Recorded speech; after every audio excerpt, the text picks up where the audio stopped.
धारण कर लिया, बोले कच्छप भगवान की। अब जो मंथन प्रारंभ हुआ, भयंकर मंथन, जोर जोर से गर्मी बड़ी, बाष्पी नाग के मुख से विष की ज्वालाएं निकलने लग गई। दैत्य लोग जलने लग गए, चिल्लाने लग गए। अब तो महाराज जो चिल्लाए, भगवान बोले बीच में बंद नहीं हो सकता, हमने पहले कहा था पूछ पकड़ो, तो मैंने मुख पकड़ा और जोर से मंथन प्रारंभ हुआ। तो समुद्र मंथन से सबसे पहले हलाहल विष निकला, हलाहल विष निकला तो सारा विश्व जलने लग गया। अब तो महाराज मंथन बंद करना पड़ा। हलाहल विष का समाधान क्या निकले, कौन इसको धारण कर सकता है? सब लोगों का एक ही निर्णय था, भगवान शंकर के अलावा इसको कोई धारण नहीं कर सकता। सारे लोग समुद्र मंथन बंद करके जाते हैं, भगवान शंकर से प्रार्थना करते हैं। उसमें ब्रह्मा जी, विष्णु भगवान, देवराज इंद्र सभी जाते हैं, भगवान शिव से प्रार्थना करते हैं, बड़ी सुंदर प्रार्थना करते हैं। देव देव महादेव भूतात्मन भूत भावन त्राहिणः शरणापन्नास्त्रैलोक्यदहनात् विशात्। हमारे भागवत के बहुत अच्छे प्रवक्ता और आचार्य श्री राजा राम जी मिश्र पधारे।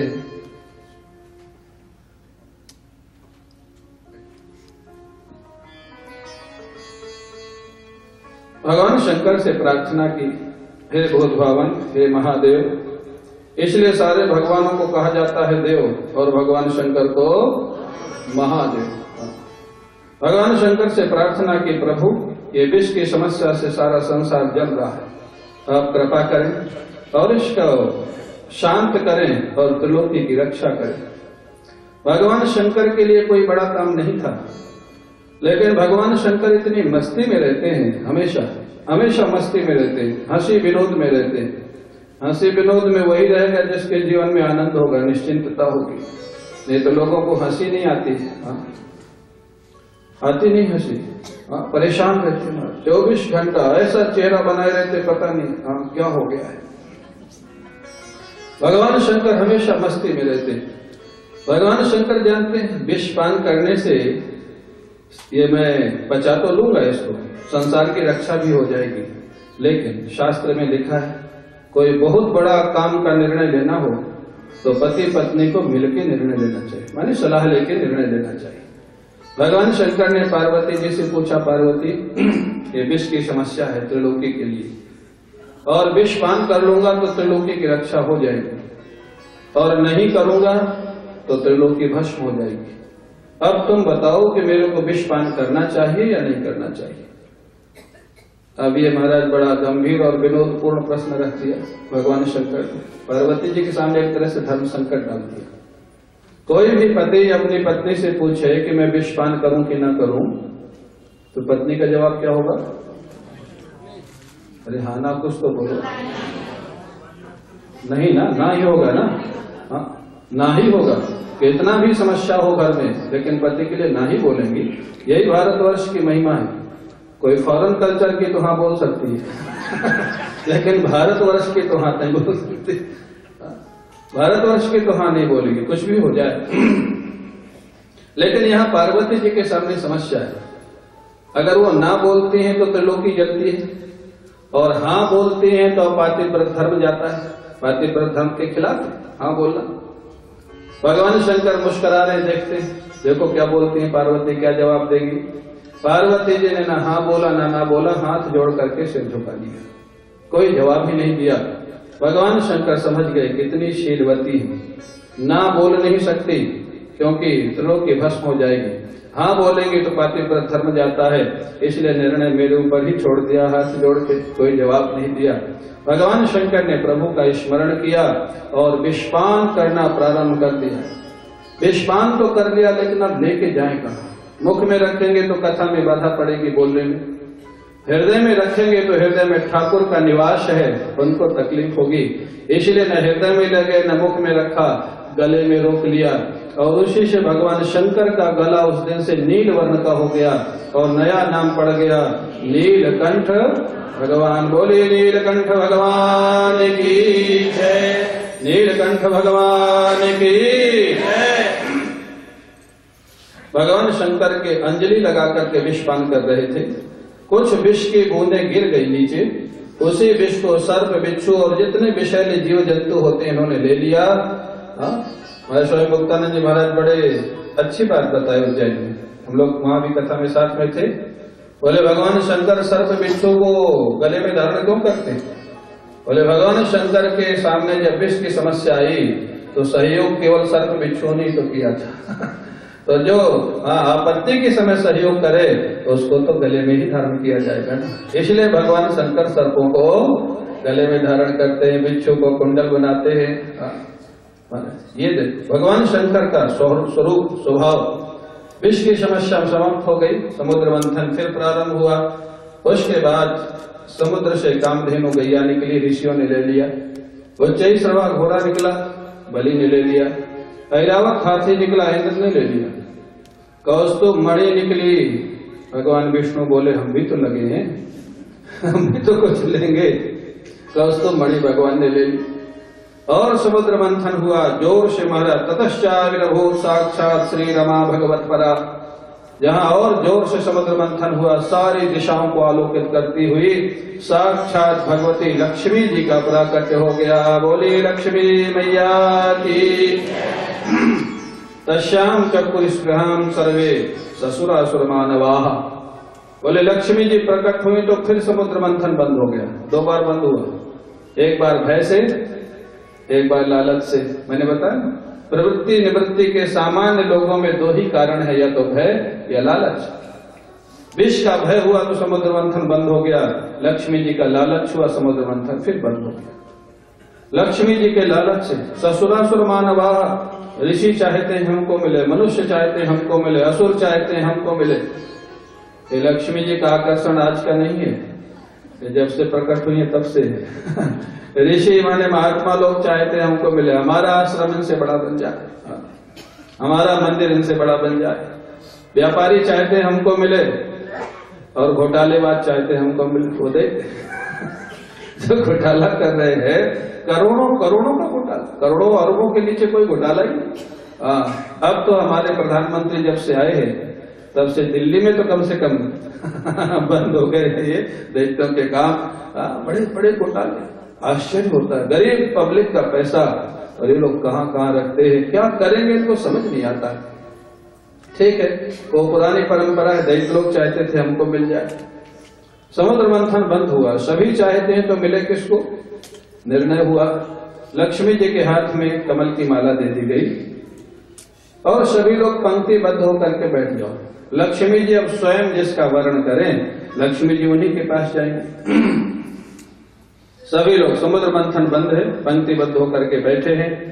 अब यहाँ पर जो ये कथा है प्रतीक के रूप में भी समझे, और इतिहास तो है ही, घटना तो हुई है, लेकिन इसमें जो शिक्षा है ये व्यापारियों के बड़े काम की शिक्षा है, जो बिजनेस करते हैं, व्यापार करते हैं।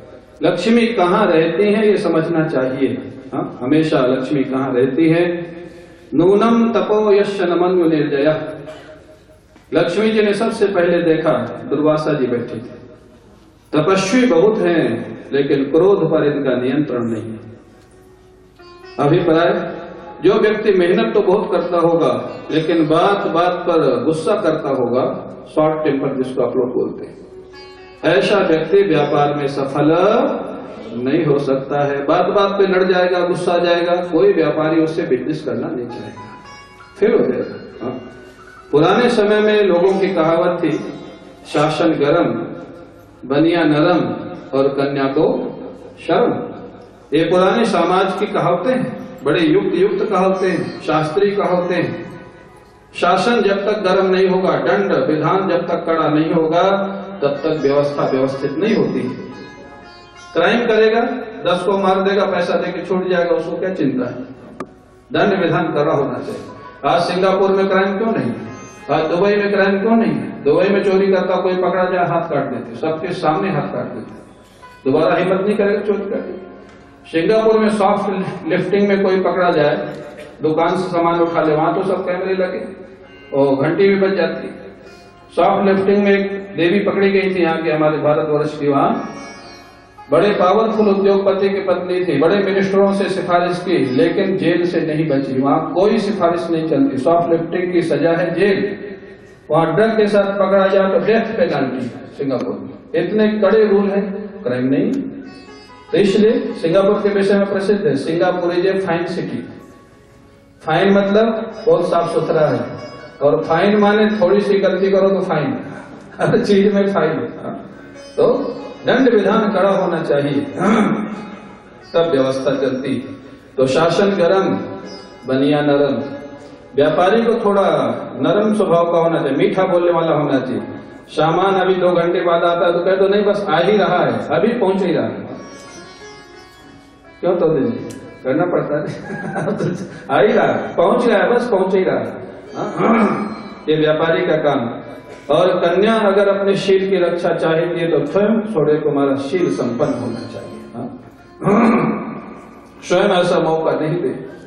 ठीक है, दुष्ट लोग इकट्ठे हैं, लेकिन स्वयं को भी सावधान होना पड़ेगा। आजकल तीनों उल्टा हो गए, अब सीधे होंगे धीरे धीरे, ऐसा लग रहा है। क्यों शिव कुमार जी?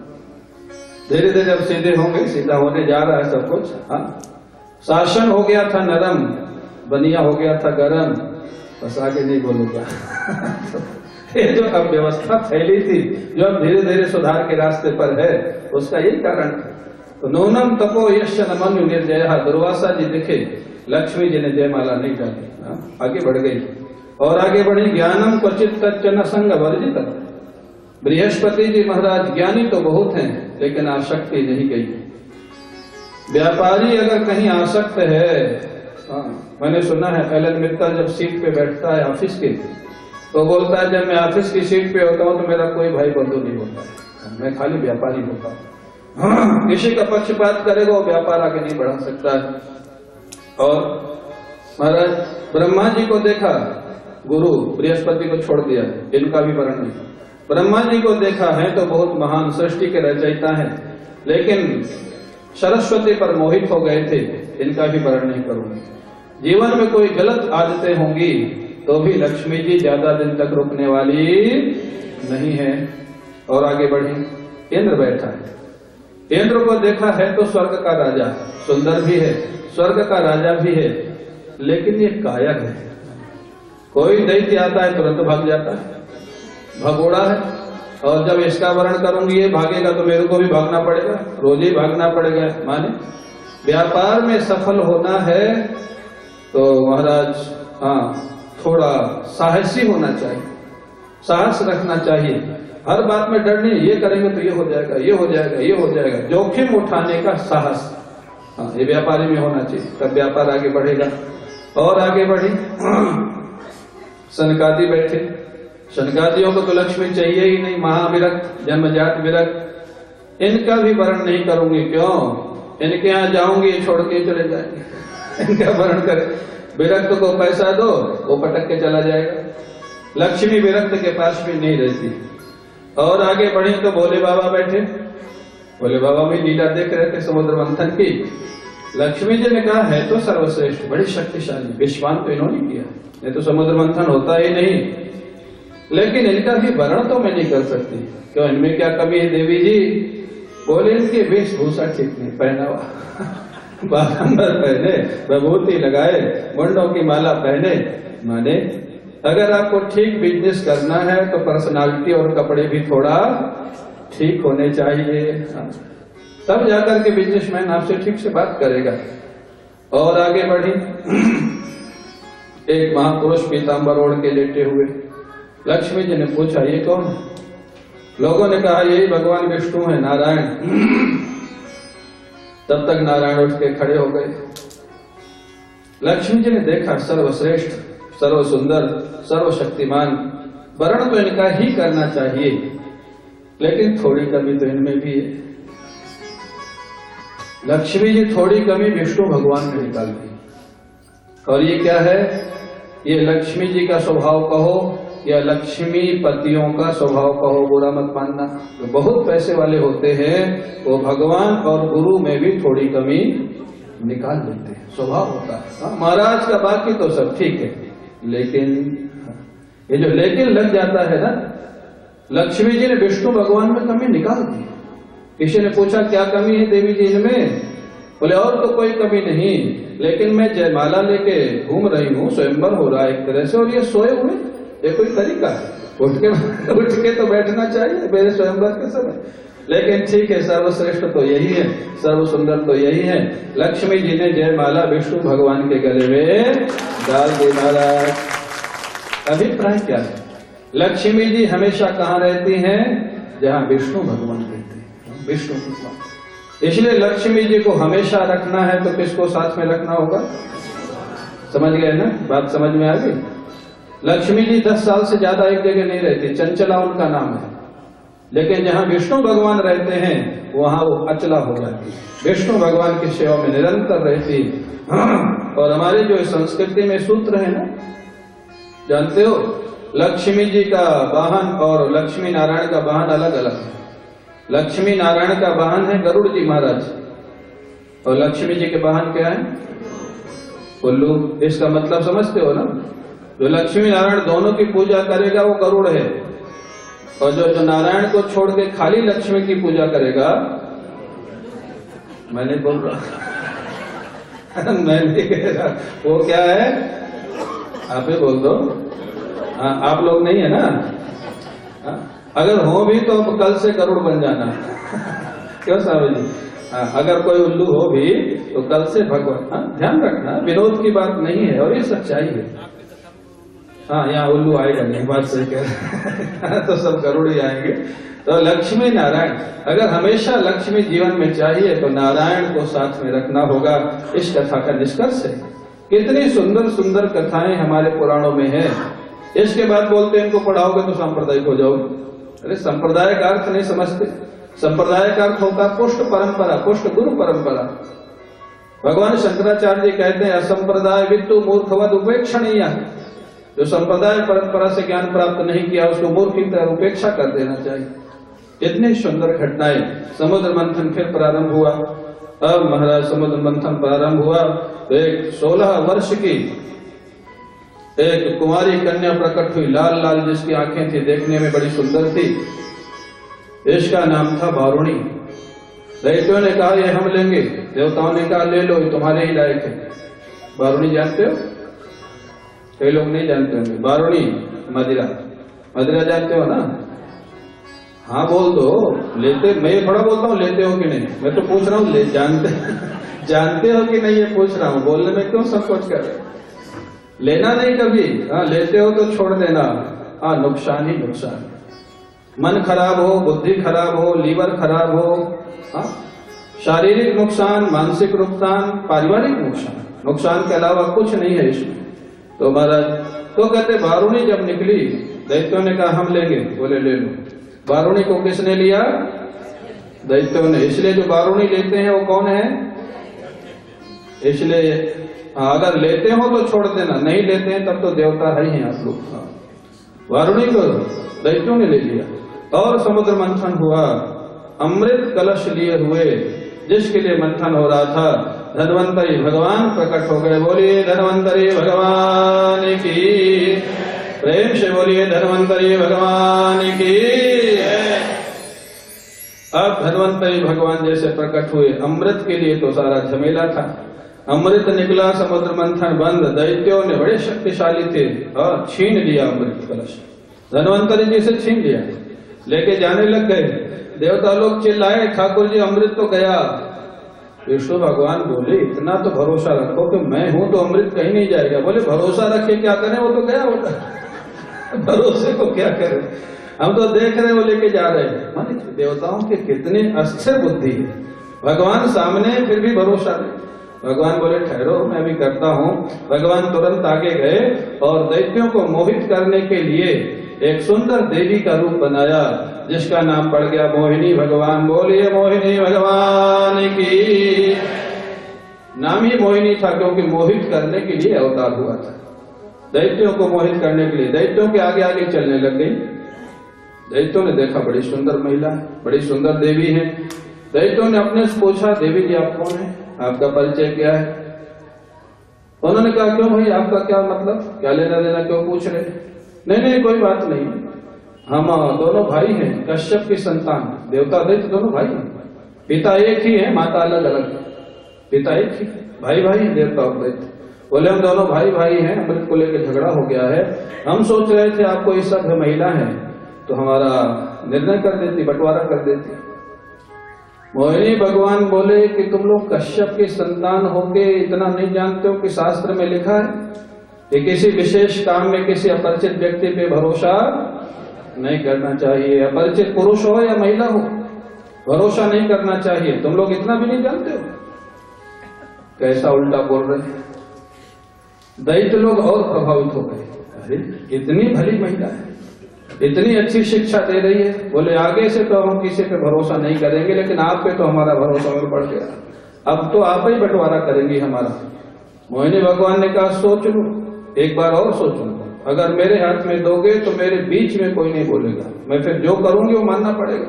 बोले हाँ आप जो करेंगे, आपसे भली महिला और कौन मिलेगी हमको, इतनी अच्छी शिक्षा दे रही है। ये भगवान की लीला बिना झगड़े के अमृत कलश अपने आप दे दिया उन्होंने।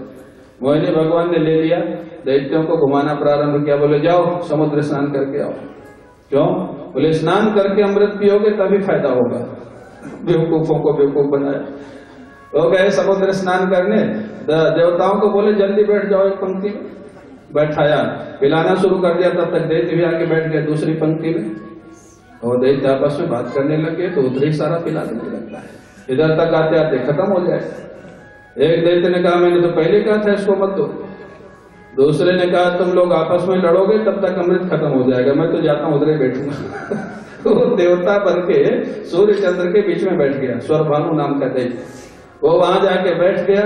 भगवान इतनी जल्दी में थे, भगवान भी बहुत जल्दी में थे कि भेद न खुल जाए, जल्दी जल्दी पिलाए जा रहे थे। उसको भी भगवान न पहचाने, बड़े आश्चर्य की बात। स्वरभानु दैत्य वेश बदल के बैठा और भगवान की नजर से बच जाए, भागवत में लिखा भगवान नहीं पहचाने, सूर्य चंद्र ने बताया। माने इतनी जल्दी में थे, इतनी त्वरा में थे कि जल्दी से काम पूरा हो, उसको भी पिला गए। सूर्य चंद्र ने कहा प्रभु ये तो दैत्य है। भगवान ने कहा तो पहले बताना चाहिए था, तो पिला दिया। तुरंत सुदर्शन चक्र को याद किया, गले पे प्रहार किया, गला कट गया, अमृत तो नीचे जा चुका था। मरा नहीं, एक का दो हो गया, वही राहु और केतु बन गया। अब महाराज जैसे दैत्यों में हड़कंप मचा। ये मोहिनी के हाथ में सुदर्शन चक्र, ये कैसे हो सकता है? सुदर्शन चक्र तो विष्णु के हाथ में रहता है, ये मोहिनी नहीं मोहना है। अब निर्णय हो गया, ये छलिया है, ये हमसे छल करने के लिए आया है। अब हड़कंप मच गया, सब दैत्य खड़े हो गए। अभी फिर छल किया मोहिनी बनकर के विष्णु भगवान ने छल किया। अब खड़े हो गए महाराज, अब झगड़ा प्रारंभ। अब तो अमृत पी लिया था दैत्यों देवताओं ने, अब ऐसा मारा दैत्यों को, सबको मार डाला, यहाँ तक कि बलि को भी मार डाला, उसका विमान तोड़ दिया, मार करके उसको गिरा दिया। स्वर्ग पे उनका राज्य हो गया। इधर मृत शरीर जो बलि का था, उनके गुरुदेव कौन थे बलि के? शुक्राचार्य जी ले गए। गुरु तो गुरु, उन्होंने मृत संजीवनी विद्या का संचार किया, मृत शरीर में मृत संजीवनी विद्या का संचार किया और बलि को जीवित कर दिया। ऐसे ऐसे गुरु थे महाराज पहले लोग, आजकल के गुरु नहीं है। आजकल के गुरु तो महाराज जीते हुए को मारते हैं, तो मरे हुए ऐसे ऐसे लोग मिलते हैं। ठीक है, उनकी चर्चा करना जरूरी नहीं है।